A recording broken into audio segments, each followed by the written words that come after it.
Doctor साहब, एक question है कि जैसे कोई प्रॉब्लम होती है या कुछ भी छोटी सी चीज़ होती है ना, घबराहट में हम लोग किसी एस्ट्रोलॉजर के पास जाते हैं।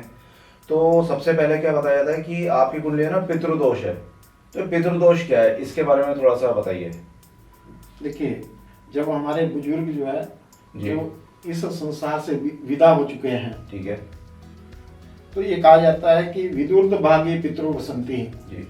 यानी चंद्रमा के ऊपरी भाग पर पितरों का स्थान है। जी। और अमूमन ये देखा गया है कि जीवन में कैसी भी समस्या आती है जी। तो हर कोई बोलता है जी पितृदोष है। जी। जबकि अगर कोई पितरों को कोटि में प्राप्त हो गया जी। तो उनको किसी प्रकार का दोष नहीं लगेगा। ठीक है। कहने का अभिप्राय ये है जी। कि जो लोग जी। चंद्रमा के ऊपरी भाग पितृलोक में नहीं पहुंचे हैं, जी। नीचे के वायुमंडल में भ्रमण करते हैं, जी। तो उसके कारण क्या होता है कि उनके परिवार में जी। उनको व्यक्तिगत रूप में दिक्कतें आती हैं। एक तरह तो से ये प्रेत जी। दोष होता है। हाँ, एक तरह से ये माना जाए कि उनका जो है वो गति नहीं मिली है उनको। हाँ, उनको जो है अपने कर्मानुसार आगे गति नहीं मिली गति है, नहीं मिली, स्थान नहीं मिला है ऊपर, स्थान प्राप्त नहीं हुआ तो है। इस वजह से वो एक दोष बन जाता है कुंडली। दोष बन जाता है, जी। क्योंकि उनको भी इस योनि में क्या होता है कि प्रेत योनि में जाने के बाद जी। उनको भूख और प्यास सताती है। अच्छा, मतलब वो प्रॉब्लम्स होती हैं। वो निश्चित रूप से होती है, क्योंकि अच्छा। वायुमंडल में भ्रमण करेंगे। जी। और जबकि आपका आत्मीयता का संबंध किससे होता है? अपने पूर्वजों से होता है, बिल्कुल। श्राद्ध भी करते जी हैं, हाँ। तो जो श्राद्ध शब्द का अर्थ है हम्म। श्रद्धया दीयते इति श्राद्धम। जी।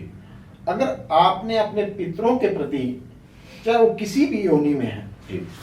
अगर श्रद्धा से श्राद्ध नहीं किया तो वो उनको प्राप्त नहीं होगा। जी। कई जगह प्रसंग हमने पढ़ा हम्म। कि आपने श्राद्ध किया, बड़ी श्रद्धा से किया, जी। अगर कोई प्रेत योनि में है, हम्म। जैसा प्रेत योनि में उसका भोजन है उसी रूप में उसको प्राप्त होगा। अगर कोई देव योनि में गया हुआ है तो उनको जो है अमृत के रूप में प्राप्त होगा। अगर कोई पितृलोक में रह रहा है तो उनको मिष्ठान बढ़िया पदार्थ के रूप में प्राप्त होगा। अगर कोई पशु पक्षी कीड़े की योनि में है तो उनको उसी रूप में वो भोजन प्राप्त होगा। जी। तो सर, इसका उपाय क्या है, मतलब कैसे ठीक करा जा सकता है पितृदोष को? देखिए, पितृदोष के लिए अगर कोई श्राद्ध कर सके तो इसमें नारायण बलि का सर्वप्रथम विधान है जी। कि आप अच्छे तीर्थ पर जाकर के, अब कलयुग में तो 2 ही तीर्थ हैं पितरों को मुक्ति के लिए, हरिद्वार और दूसरा गया जी। बोध गया। गया जी। गया जी। तो यहाँ जाकर के अगर पिंडदान करते हैं तो उससे भी पितरों को मुक्ति की प्राप्ति होती है।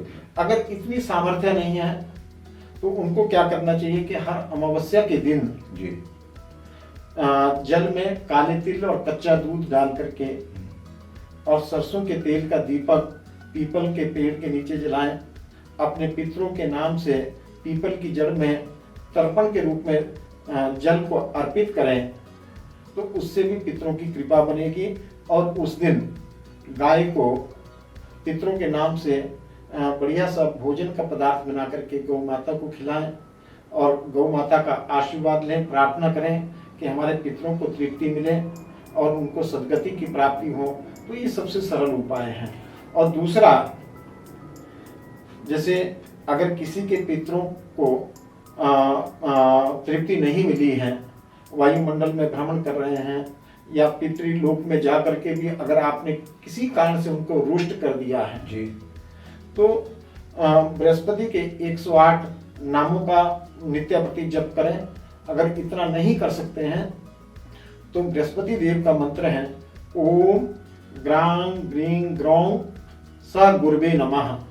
इस मंत्र का नित्याप्रति जप करके पितरों के निमित्त इसका पुण्य प्रदान करें तो निश्चित रूप से घर में सुख शांति आएगी, पितरों का आशीर्वाद प्राप्त होगा, उनकी कृपा पूरे परिवार पर बनेगी। अच्छा डॉक्टर साहब, जो आपने जल का बताया कि पीपल में जल अर्पित करना है, ये किस समय करना चाहिए, सुबह या शाम को? बिल्कुल प्रातः करें। अच्छा। प्रातः काल करें तो क्योंकि बिना कुछ खाए पिए करें, श्रद्धा से करें। जी। तो निश्चित रूप से इसका सकारात्मक परिणाम जीवन में मिलेगा।